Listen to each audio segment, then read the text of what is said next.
And we'll now recognize the other gentleman from Florida, Mr. DeSantis, for 5 minutes. Thank you, Mr. Chairman.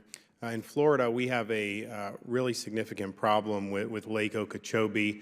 There's a dike surrounding the lake that's at risk for failing, which obviously impacts the people who are close to there. But then we also have the fact that the Army Corps has sent billions of gallons of polluted water to both coasts of Florida. That has degraded the local environment and harmed the local economies. In fact, in 2016, there was major algae blooms. It shut down some of the beaches for a time, really kneecapped the fishing industry and tourism. And so we really want to solve that problem in Florida.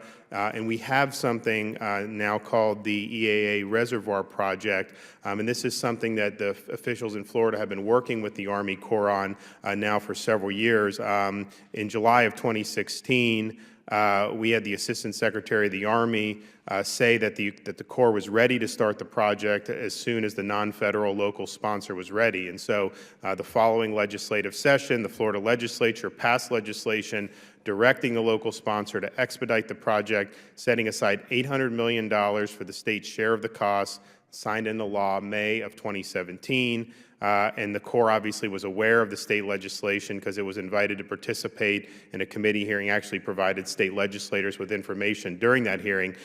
So non-federal local sponsor notified the Corps of its desire to move forward with the project on June 26, 2017.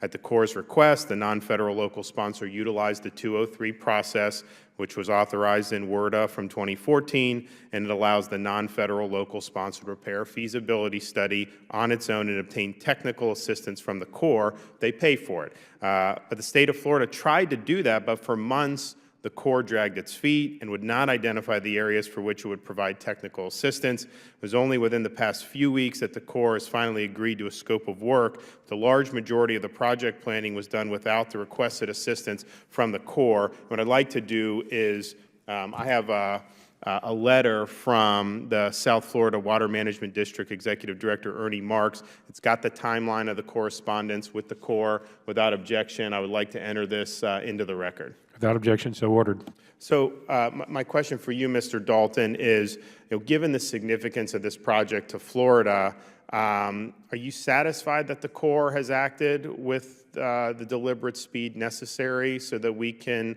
forestall another season of these harmful discharges as soon as possible?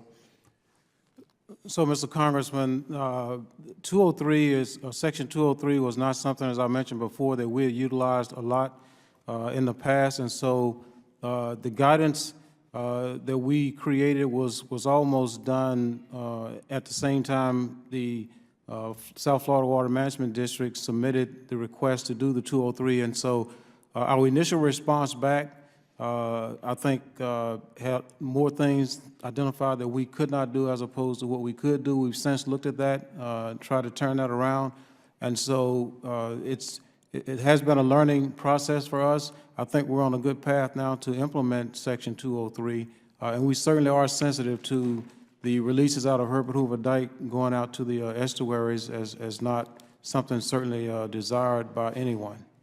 So you think that the Corps now is in a position with 203 that you'll be able to move more quickly in dealing with these projects? I absolutely do, yes, sir. Okay. Now, is the Corps prepared to act quickly upon receipt of the report on the EAA reservoir from the South Florida Water Management District and get it to Congress within the 2018 WRDA cycle? We think it's very important that be teed up for WRDA this year. If it is, I think that'll be very beneficial to what we're fighting for down in Florida.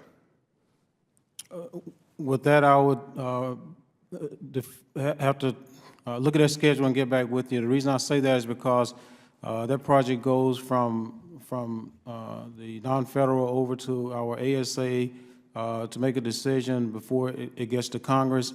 I haven't looked at that schedule yet to say whether it meets a WRDA 2018 schedule, but I certainly will do that. Well, what I would request that you do that, and then I would also request that if it doesn't, that we take some steps to get that done, because If we can get it in 2018 WRDA, I think we're going to be in a much better position to be able to solve this problem, which I know you guys are interested in solving because you're sick of hearing about us talking about it, and I know people down in Florida want to solve it. So if you can look at it, figure out where we are, but then if we're not where we need to be, let's get it to where we need to be so we can get it in this cycle. I think that'd be very, very important for Florida, and I thank you for your consideration, and I yield back.